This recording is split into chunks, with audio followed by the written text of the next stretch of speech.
Con buenas condiciones hídricas y precios en ascenso, la campaña de trigo y cebada comienza a tomar ritmo. A continuación en AgroTV desde la ciudad de Mar del Plata y en el marco del Congreso a Todo Trigo, un especialista como Daniel Miralles nos presenta las claves para obtener rendimiento y calidad y de esta manera capturar las oportunidades del mercado internacional. A comienzos de una nueva campaña de cereales de invierno, aparecen escenarios diferentes, ya sean económicos, ambientales, productivos, políticos y sociales. Daniel Miralles, coordinador técnico del Congreso a Todo Trigo, analiza los márgenes y el contexto actual del cultivo en Argentina. La cosecha se viene retrasando y ese retraso hace que tengamos problemas en la implantación del trigo por el retraso que tenemos en algunos lotes, especialmente que pueden venir de soja o de algún cultivo de maíz. Eso complica la cosa. Desde el punto de vista climático, venimos bien, porque este año, a diferencia de muchos otros, tenemos plena recarga en el perfil. Toda esta zona sudeste, como se mostró en muchas charlas de los meteorólogos, vienen un poquito con menor disponibilidad hídrica, pero se recupera generalmente en toda esta zona, ningún problema. Y en el resto de la zona triguera, diría que partimos a capacidad de campo, con plena cantidad de agua.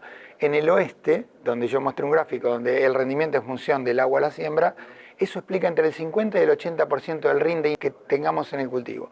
Así que partimos de una muy buena situación.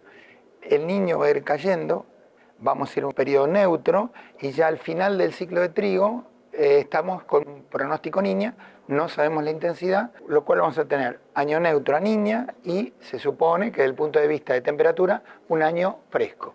Son todas las condiciones excelentes para trigo. Es muy difícil proyectar de ahora en más qué va a pasar, pero los pronósticos por lo menos dan eso. Veremos la certeza que tienen los pronósticos. Daniel, ¿y cómo se encuentra la relación hoy insumo-producto con la baja fuerte que ha tenido fertilizantes como la urea? Desde el punto de vista económico, insumo-producto, ahí ya no estamos tan bien como con el clima. Veníamos con excesivo precio de los fertilizantes, el gobierno redujo las tasas, mejoró la relación insumo-producto, pero todavía estamos, depende del insumo, entre un 10% a un 46% por encima de los valores históricos.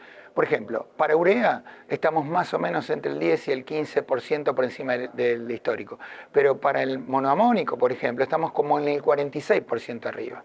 O sea, depende del tipo de fertilizante, que es el insumo más relevante en el cultivo de trigo, todavía no tenemos una relación insumo-producto cercana a lo histórico. Nos vamos acercando, pero eso es lo que al productor le da dudas de poder lanzar la siembra de los cultivos de piña. ¿Cómo vienen mejorando las variedades de trigo que ustedes están testeando en la facultad, creciendo en ciclos y tolerancias a enfermedades y sobre todo de mayor potencial de rinde? Los semilleros cada año lanzan al mercado nuevas variedades, muchísimas variedades, de las cuales, como es natural, hay una proporción que son las más utilizadas, ¿verdad? De los ciclos largos se han introducido al mercado una gran cantidad de variedades. Antes teníamos una o dos. Hoy tenemos más de 10 variedades entre largos e intermedios largos, o más todavía de los intermedios largos.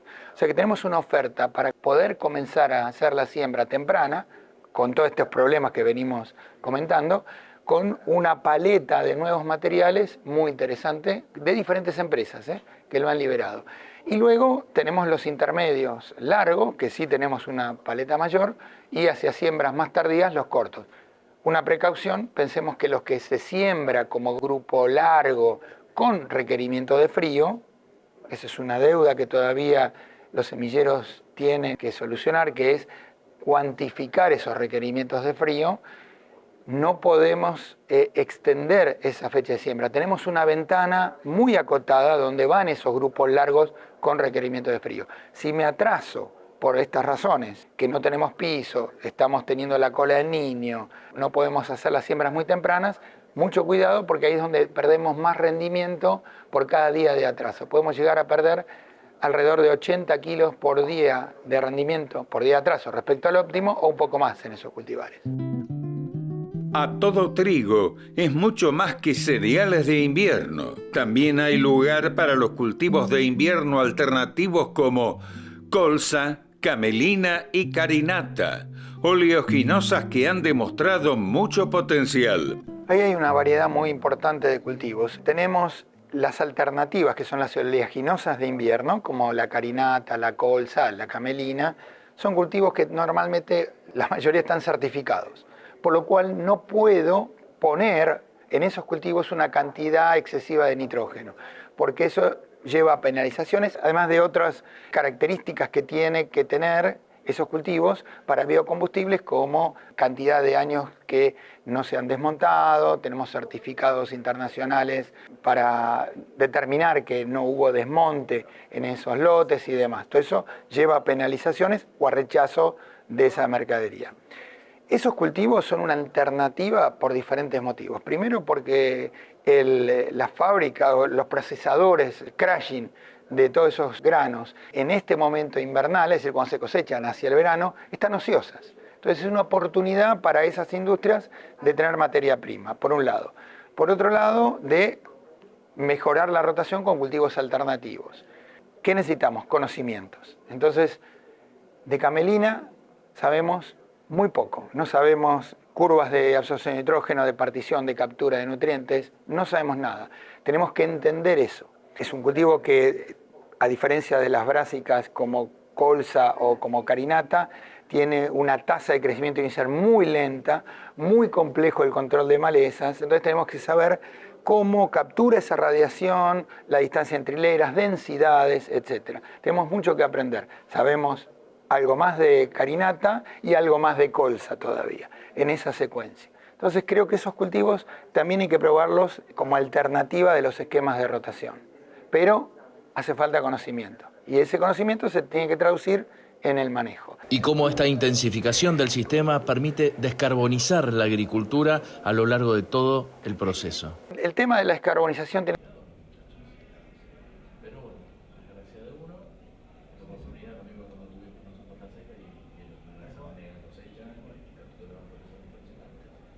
Me llamó la atención lo que mostró Gustavo, creo que Gustavo lo mostró, el precio de Ucrania, ¿viste? Es complicado eso.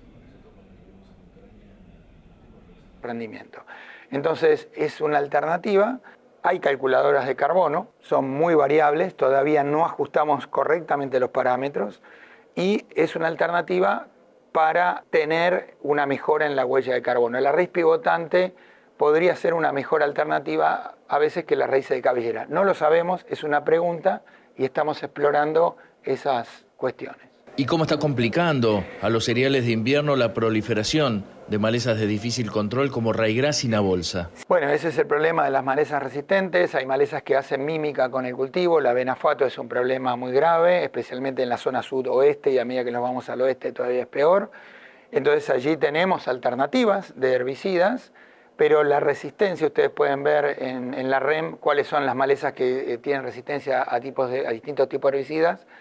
Y eso es un problema grave. Entonces, en los cultivos de invierno, en los cereales de invierno, tenemos que tener mucho cuidado con, obviamente, las malezas que son gramíneas, ¿no? Que hacen la mímica. Y en estos cultivos que recién nombré, como son las brásicas, lotes libres de los nabos silvestres, porque si hay cruzamiento, allí tenemos un problema muy, muy grave. Entonces, si bien el mayor problema de las restricciones en cuanto a malezas son las malezas resistentes, es más problemático otras restricciones, por ejemplo las enfermedades como la roya amarilla, es un problema muy grave, la roya del tallo, que por suerte no hemos tenido un impacto demasiado importante en Argentina, ni siquiera tampoco la cepa como la UG99, que todavía estamos liberados de esa cepa, pero roya amarilla es muy compleja. De hecho, la vida útil de un cultivar son 5 o 6 años y salen por una quebradura de la tolerancia a estas enfermedades. ¿Y el complejo de carbones viene creciendo en los cereales de invierno? Los carbones van aumentando y eso es un punto interesante. El punto es que el carbón lo puedo controlar fácilmente con algo muy simple, es curar la semilla. Entonces, curar la semilla, el valor en dólares que cuesta eso es mínimo. Así como un productor no haría soja sin imaginarse que la va a inocular, no deberíamos pensar en hacer un cultivo de invierno si no curamos la semilla para evitar los carbones, porque cada año vemos un poco más. La superficie destinada al cultivo, la demanda internacional y la evolución del clima propicia una nueva campaña con buen desarrollo. Miralles comparte las oportunidades que se presentan en el mercado internacional.